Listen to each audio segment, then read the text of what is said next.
Bismillahirrahmanirrahim. Assalamualaikum warahmatullahi wabarakatuh. Alhamdulillahirabbil alamin. Wa bihi nasta'inu ala umuri dunya waddin. Asyhadu an la ilaha illallah wahdahu la syarikalah. Al-Malikul Haqqul Mubin. Wa asyhadu anna Muhammadan abduhu wa rasuluh shadiqul wa'dil amin. Rabbi shrahli sadri wa yassir li amri wahlul 'uqdatam min lisani yafqahu qawli.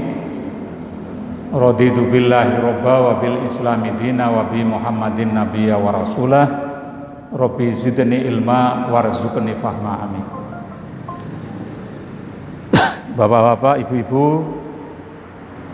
jamaah pengajian Ahad pagi yang berbahagia yang dirahmati Allah, monggo mlebet mawon yang masih di luar, di dalam masih longgar ini, supaya silaturahmi kita lebih nyaman. Monggo mlebet mawon.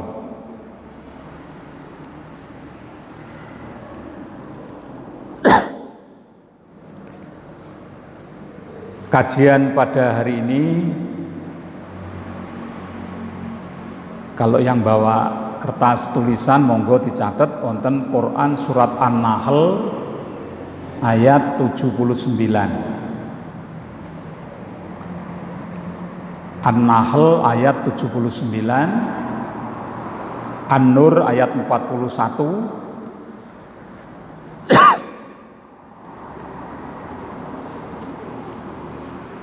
tentang iktibar Allah ciptakan burung.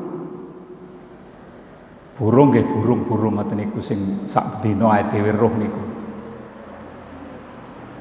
Kenapa Allah menciptakan burung bisa terbang dan burung itu sembahyang, burung itu bertasbih,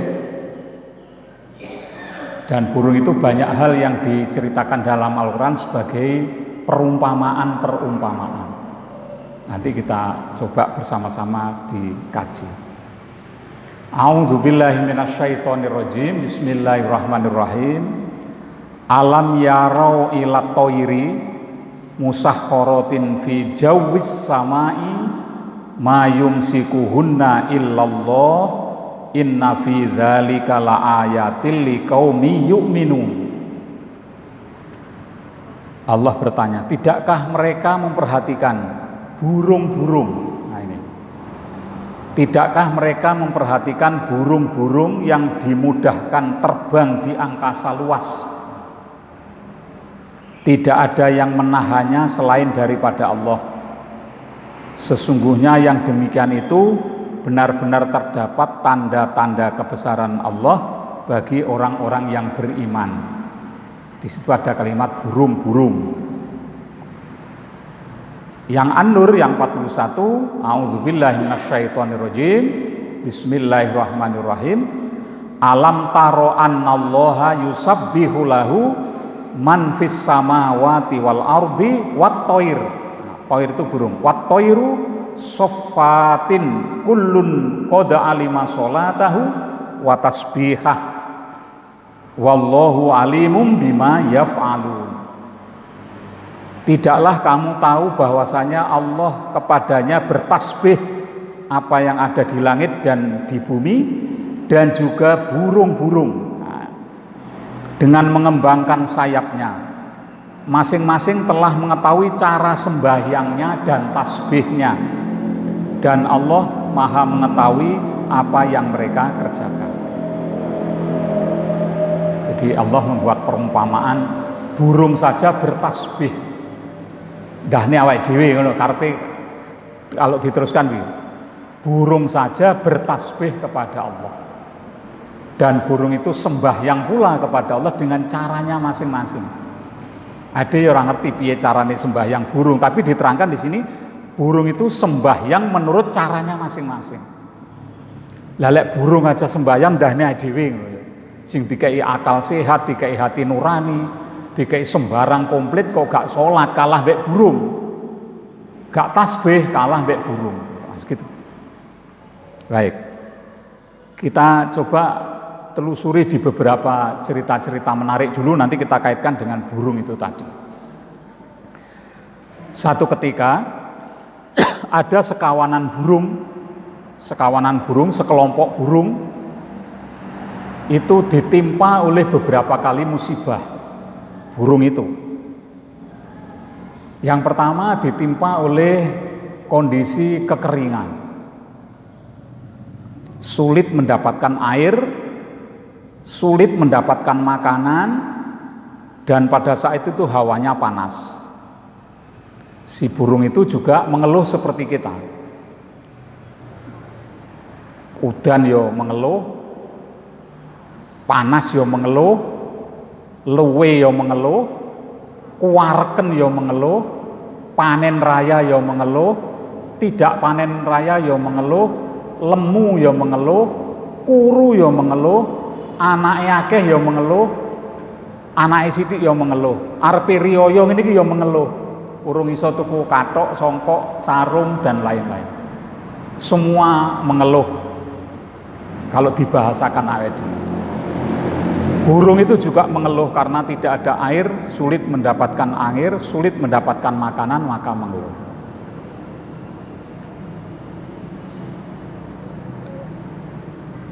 Setiap hari burung itu berdiskusi dengan teman-temannya, mengeluh, iki piye, iki panas, gak ono banyu, hawane koyok ngene, maka berdiskusi burung itu. Ya tentu dengan cara burung itu berdiskusinya. Katanya yang satu burung, mari kita cari jalan keluar dari ini semuanya, supaya kita tidak ditimpa kelaparan, tidak ditimpa kehausan, dan tidak ditimpa oleh hawa panas. Ini kita mari cari jalan keluar. Setelah berdiskusi panjang, maka ada satu burung yang mengatakan kita harus pergi. Kita harus pergi ke tempat yang lainnya, menemui pimpinan burung kita, menemui komandan kita, tetapi non jauh di sana tempatnya, nanti kita berdiskusi di sana, piye carane ngatasi persoalan hidup seperti ini. Maka kelompok burung itu menyetujui, ayo adik pergi jauh sana, didatang di sebuah gunung yang memerlukan terbang cukup panjang. Katanya yang satu, belangku piye, mangane piye, dalam perjalanan wis gak sate kon mangane kok pergi bersama-sama, nanti kalau kita kesel leren neng kono di etape 1, leren kok neng lerene neng kono, lerene neng kono kok lak teko. Maka dibagilah menjadi kira-kira nanti terbang 1 hari berhenti, terbang 1 hari berhenti, terbang lagi 1 hari berhenti. Kelompok ini sudah menyiapkan untuk pergi ke tempat yang jauh, menemui pimpinan burung untuk menanyakan kondisi seperti yang dialami oleh burung-burung itu. Maka sekawanan burung ini mulailah mempersiapkan diri di pagi hari untuk terbang ke satu tempat. Kira-kira sore hari berhenti di satu tempat, di tempat yang sangat indah. Kira-kira tempat itu ya pinggir hutan lah. Berhentilah di situ. Karena di tempatnya itu sulit air dan mulai pagi tadi belum makan, belum sarapan dan sebagainya, maka kemudian melihat di situ banyak makanan, maka sudah mulai godaan macam-macam. Diingatkan oleh pimpinan burung yang waktu itu, engko leleren kene ya aja suwi-suwi. Ya aja sampai mangan kuarken kok gak iso terbang. Sebagian iku manut, sebagian gak manut. Sing gak manut weh nek panganan akeh, pangan sakake-akeh. Sing sitok mergo seneng nang kono, lali lek arepe budal neh. Maka di etape 1, di perhentian yang pertama, diberitahu oleh komandan burung itu, ayo iki arepe terbang neh menuju ke tempat yang lainnya. Jare sing kuwarken mu aku wis kene ae wis kuwarken aku glegeken wis gak traweh aku wis glegeken ning kene wis. Katanya yang satu. Yang satu, gak aku yo mau wis kene ae penak wis. Nah, sekelompok burung yang lainnya yang ingin menuju ke satu tempat tujuan tertentu, yang ingin berdiskusi dengan pimpinannya tadi, maka ingin melanjutkan. Berkuranglah jumlahnya. Wis persiapan, sing kuwarken ditinggal. Sing sik jeneng dolan ditinggal. Sing keturun ditinggal, sing ngantuk-ngantuk ditinggal. katanya si komandan itu. Maka tinggal beberapa untuk melanjutkan perjalanan. Seperti kita 10 hari yang pertama di puasa itu persis kan, 10 hari yang pertama awal-awal kan ruame ya, kebuk sampai ke Komburi kono. 10 hari yang pertama. 10 hari yang kedua mulai maju, seneng nang pasar, belanja macam-macam. Sekarang masuk hari yang ketiga, 10 hari yang ketiga mulai maju nih. Kira-kira meh padha. Wis, sing kuarken ditinggal, sing seneng dolan ditinggal, sing keturun ditinggal. Berkurang jumlahnya. Wis ben wis kono gak manut karo komandan. Terbang lagi sampai berikutnya di hari berikutnya berhenti di satu tempat. Dia diberitahu oleh pimpinannya tadi, engko lek ning kene ya aja sampai mangan kuarken, ya aja sampai terlena karena kita masih perjalanan satu kali etape berikutnya. Ono sing ngandel, ono sing gak ngandel. Sing gak ngandel wis mangan sak akeh-akeh sampai kuarken, sing seneng dolan ya dolan kono wis gak karo-karuan ning ndi kono, sing keturun ya keturun. Iki arep terbang neh menuju berikutnya. Jare sing kelompok satu lagi, wis moh wis kene aku kuarken wis. Sing sitok wis kene enak wis. Tinggal beberapa. Terbang tinggal beberapa, di etapa terakhir tinggal beberapa. Yang lainnya tadi berhenti di tempat yang pertama, kemudian sebagian berhenti di tempat yang kedua, yang sebagian akan melanjutkan perjalanan. Nah, ternyata yang melanjutkan perjalanan kuwi mau ora akeh sing keri dhewe. Keri neng etapa 1, keri neng etapa 2, tinggal beberapa yang melanjutkan perjalanan. Nah, yang terakhir itu kemudian sampai di tempat tujuannya dan sampai ketemu sama pimpinannya dan sampai berdiskusi untuk menyelesaikan persoalan. Nah, kita kira-kira juga begitu di Ramadan ini. Ada yang tertinggal di etapa 1, wis gak budal tarawih, gak tadarus, wis gak poso neng etapa pertama sana. Karena digoda oleh sesuatu yang kemudian tidak bisa melanjutkan puasa berikutnya. Kemudian di etapa yang kedua juga begitu, karena banyak godaan dan sebagainya, tidak sampai pada etapa yang. Nah, yang sampai di etapa ketiga itu tidak banyak orang. Tidak banyak, hanya beberapa. Nah, beberapa itu kemudian bisa berdiskusi dengan pimpinannya bahwa di kelompok burung itu ya memang begitulah kehidupan, katanya begitu. Kehidupan itu di mana-mana seperti itu. Kamu nempat di mana-mana saja juga sama nanti akan mengalami cobaan-cobaan seperti itu. Kekurangan air, kekurangan makan, kekurangan itu di mana-mana. Terkadang banyak air, terkadang kurang air, terkadang banyak makanan, terkadang kurang makanan, itu di mana-mana. Tinggal satu, kamu sabar tidak mengalami cobaan kehidupan itu. Kalau kamu sabar maka sampai kepada tujuan hidupmu. Kalau tidak sabar kamu akan berhenti di etapa ke-1, etapa kedua, dan akan lupa kepada tujuan akhirmu, bahwa nanti semuanya akan kembali kepada Robmu, kepada Tuhanmu. Maka etapa-etapa itu harus dilalui memang. Gak mungkin orang itu gembira terus, gak mungkin. Katanya pimpinan burung itu. Gak mungkin orang itu susah terus, gak mungkin. Satu ketika ya gembira, satu ketika tidak gembira.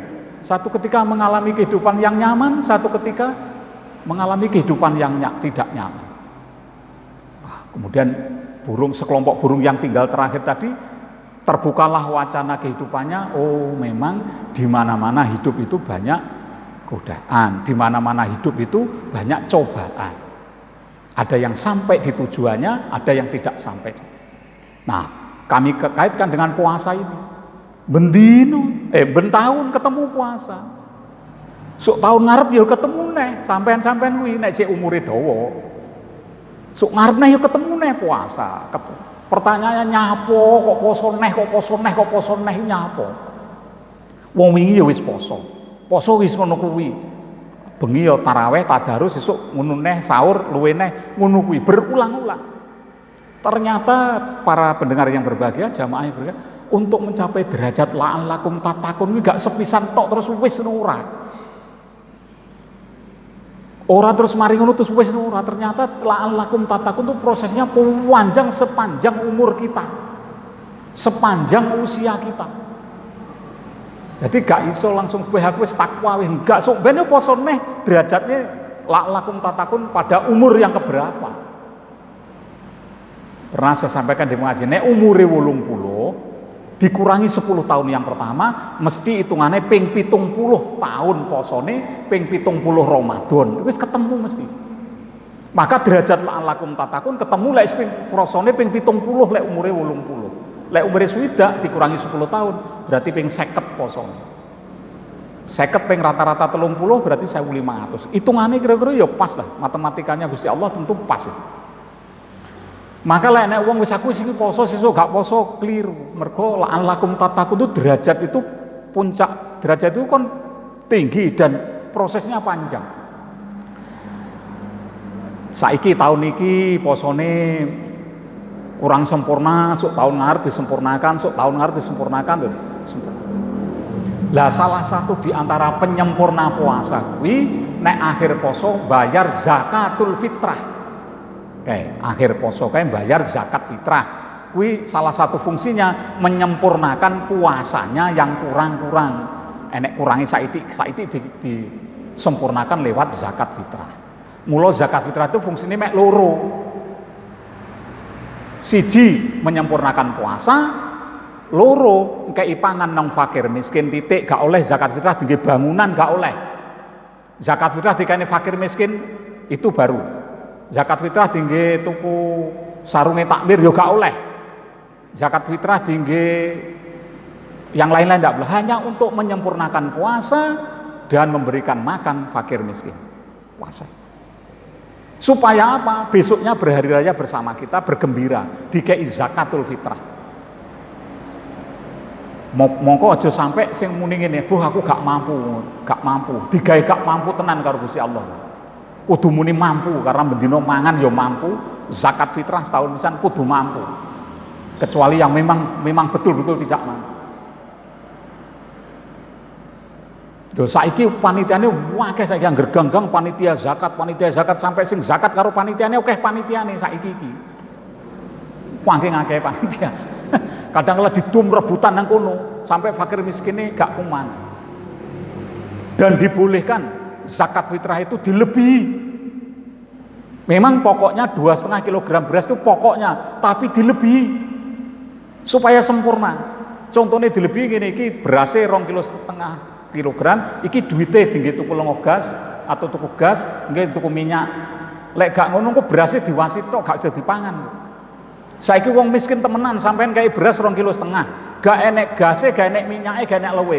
Apa arep pendeliki ngene terus arep dilebih biar bisa dimasak besoknya bisa berhari raya bersama kita. Tujuannya kan gitu.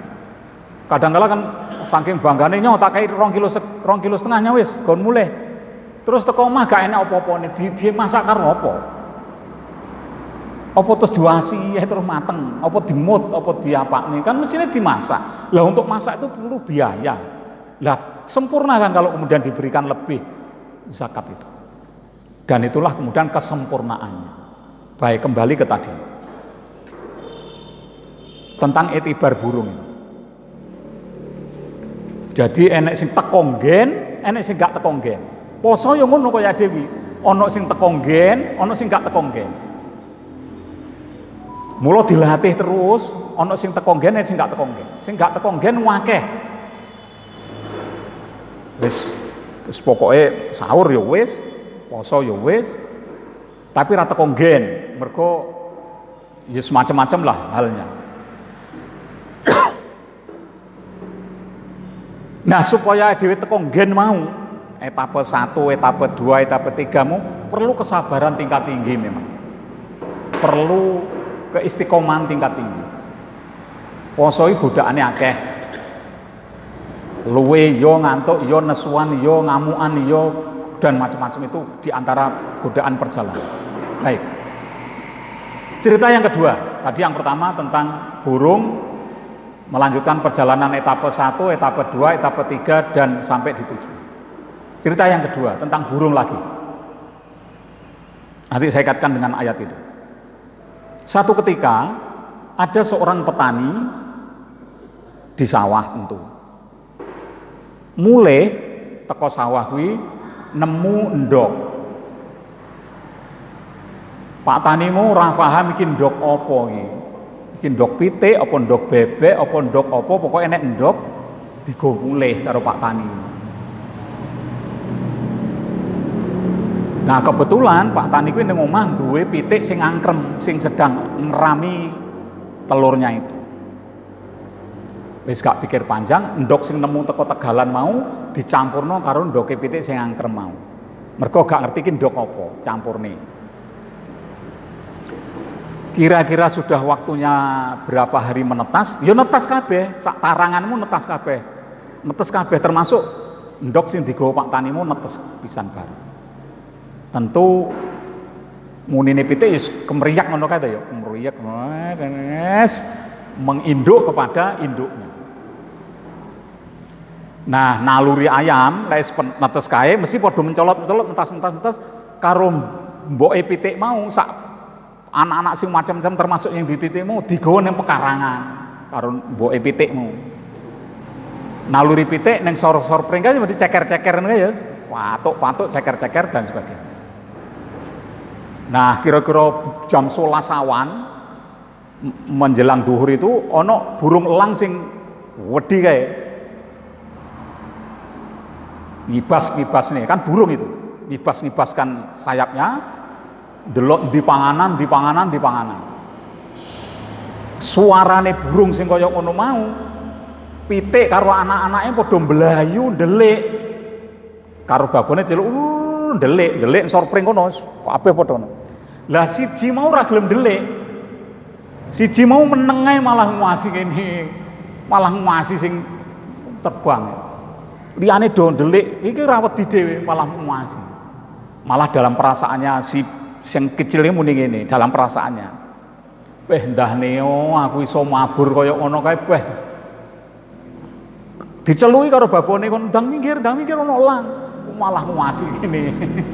Malah nguasi. Ndah neo nek aku iso mabur kaya ngono. Nah, krana sing mau dimangsa gak ono, burung elang tadi, nih arek cilik wis gak marki, tinggal wis. Sesuk berulang lagi seperti itu. Jak ning karangan, jak ceker-ceker, ono burung elang meneh sih menjelang dhuwur. Liyane mluwayu ndelik, iki gak ndelik nguasi malah ngene. Ndah neo lek aku iso mabur. Suwi, pitik iki mikir, iki ndokku apa udu iki? Lek ndokku mesine nek roh kaya ngono mesine ndelik iki kok malah nguasi ora tek wedi iki duduk kok gek duduk ndokku iki. Si Patani juga mikir kok beda dhewe iki ya.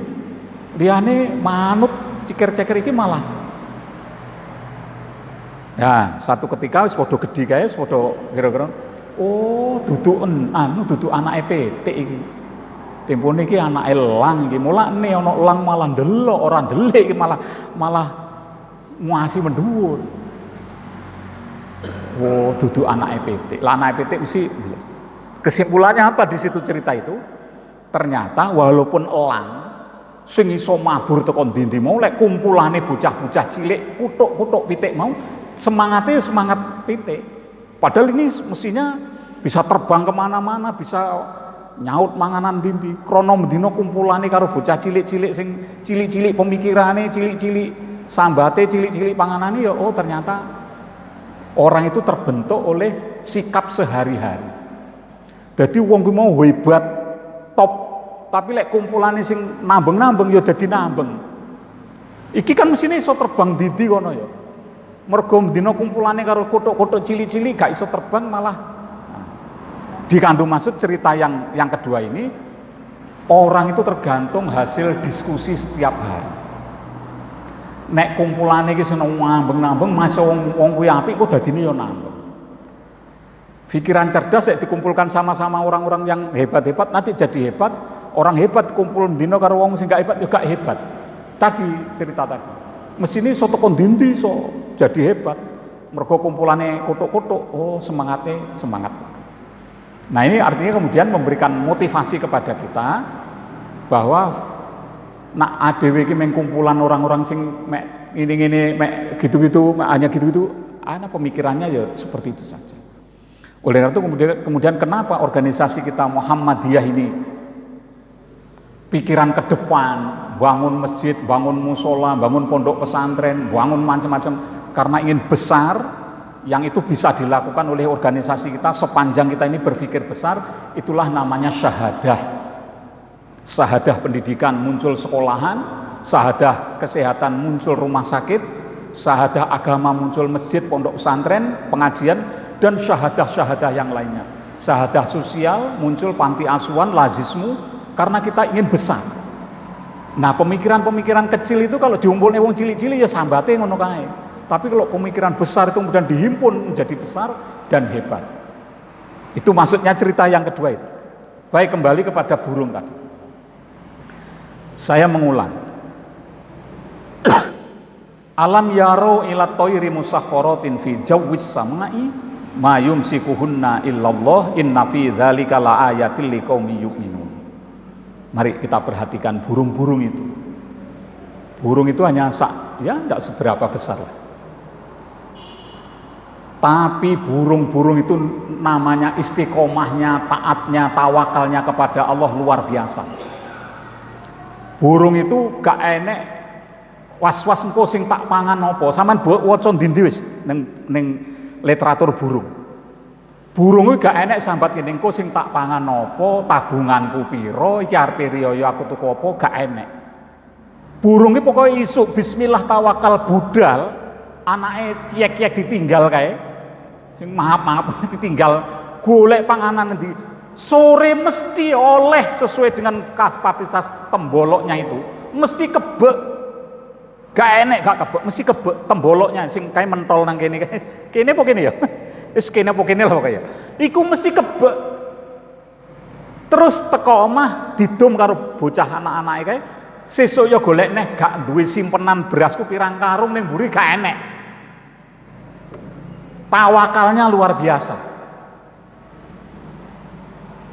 Adewe iki sik ragu kalah mbek burung, termasuk aku ya kalah mbek burung kira-kira ngono. Adewe ning omahku wis duwe tabungan BRI, ning nggone BSI, nang tabungan apa neh, duwe beras, sik duwe apa neh. Hah?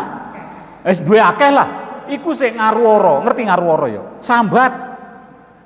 Weh, sesuk sing tak pangan apa iki? Iki sesuk iki arepe riyaya iki ngijeni toples ki apa? Burung gak tahu muni ngono. Pokok isu metu srengenge kae sadurunge metu kae wis muni tiek-tiek kae zikir kae kiye-kiye lek diterjemahkan iki bertasbih kepada Allah. Carane ngono kuwi. Bertasbih kepada Allah, ucul wis golek kono wis. Mbuh nang ndi kono oleh. Sore digo balik. Anake ora enek sing tangisan yo kabeh manut karo tingkat tawakal kepada Allah luar biasa. Nih hadewe iki masalah kalah niku nangis maca kuwi, Pak. Engko diwaca neh. Alam yaro ila toiri musakhkharatin fi jawwis samai ma yumsikuhunna illallah inna fi dzalika laayatil liqaumin yu'minun. Ade disinggung karo Gusti Allah lewat contoh burung iki lek gak ade sosok yang ngandel, sosok yang gak ngandel ade iki. Iya kono burung laku. Ngono kadang kala ngono. Ya aku bareng iki sampean-sampean bareng. Iya kono laku. Kono mabur oleh, lah kene mabur urung mesti oleh. Ndak artinya semangatnya ini. Semangatnya. Nah, ternyata apa namanya? Rahasianya. Supaya ade gak khawatir, gak ragu-ragu, gak wedi ku nyontoh burung ya apa? Tasbih ternyata. Fasabbih bihamdi rabbika qabla tulu'i samsi wa qabla ghurubiha. Tasbih sadurunge matahari mingslep dan tasbih sadurunge matahari metu. Lah burung ngono kuwi. Adewe gak sadurunge matahari mingslep sibuk ngurusi donya, sadurunge matahari muncul wis gemerah ning pasar ngurusi donya meneh. Lah iki gak tasbih sadurunge mingslep, tasbih sadurunge muncul. Nah, berarti pesannya Al-Qur'an kuwi adewe kongkon tasbih. Bertasbih. Lah yo gak angel to ya. Subhanallah, alhamdulillah, Allahu akbar. Subhanallah, alhamdulillah, Allah. Nak yakin karo ayat iki mesti adewe terus ngene, gak mungkin adik iki keluwen mergo tasbih, gak mungkin. Wong iki perintah Gusti Allah kok. Ade sing penting kan semetu teko omah karo tasbih mau kok mesti oleh. Ora usah khawatir ku anakku piye engko Gusti Allah mesti noto anake dhewe iku mesti ditata. Syukur mengikuti iki lho ya. Engko mesti ditata karo Gusti Allah, ku anake ya ditata, putune ya ditata, rezekine ditata, syukur tasbih, salate tenanan, tasbih tenanan ku lak ditata dhewe karo Gusti Allah. Wong ade iki sak derma makhluk, sak derma hamba sing nglakoni perintah Gusti Allah ya dilakoni. Engko ditata dhewe karo Gusti Allah. Ngono, ade terus gak terus gebremeng, masalah panas, masalah hujan. Wis gemberah tok, gak tahu tasbih malah gemberah tok. Maksudnya ngono. Ki ayat sing kok ditulis neh atau ditadarusi, dibalan-balenine tadaruse Quran surat An-Nahl ayat 79. Pindah saiki. An-Nur ayat 41. Kok ya tasbih meneh. Tadaruse nang An-Nur ayat 41. Sampeyan eling-eling. A'udzubillahi minasyaitonirrajim. Bismillahirrahmanirrahim. Alam taro annallaha yusabbihu lahu man fis samawati wal ardi wat thairi saffatin kullun qad alima sholatahu wa tasbihah wallahu alimum bima yaf'al. Tidaklah kamu tahu bahwasanya Allah kepadanya bertasbih apa yang ada di langit dan yang ada di bumi dan juga burung-burung. Ini kalimatnya khusus, wat-toir, burung-burung dengan mengembangkan sayapnya. Oh, berarti mengembangkan sayapnya itu termasuk bagian dari tasbih. Kullun qad alima sholatahu wa tasbihah. Masing-masing telah mengetahui cara sembayangnya dan tasbihnya. Wallahu alimum bima yaf'alun, dan Allah Maha mengetahui apa yang mereka kerjakan. Allah memberikan contoh yang berikutnya adalah burung juga. Burung itu dengan mengepakkan sayapnya kayak tasbih. Terus diketahui kullu qad alima sholatahu, tasbihnya dengan mengepakkan sayapnya, kemudian sholatnya, sembahyangnya menurut caranya. Piye? Ya diraru. Ternyata burung itu diterangkan ini yo sembahyang, yo sholat. Nah ini kalimatnya sholatahu wa tasbihah, sembahyang. Lola ade ora sembahyang berarti kalah mbek burung. Sing mau diawali burung kuwi gak tahu sambat keluwen yo gak tahu sambat, gak tahu wedi, walaupun tidak punya stok makanan di belakang, tidak pernah takut karena tasbih, karena sholat, ternyata gak wedi.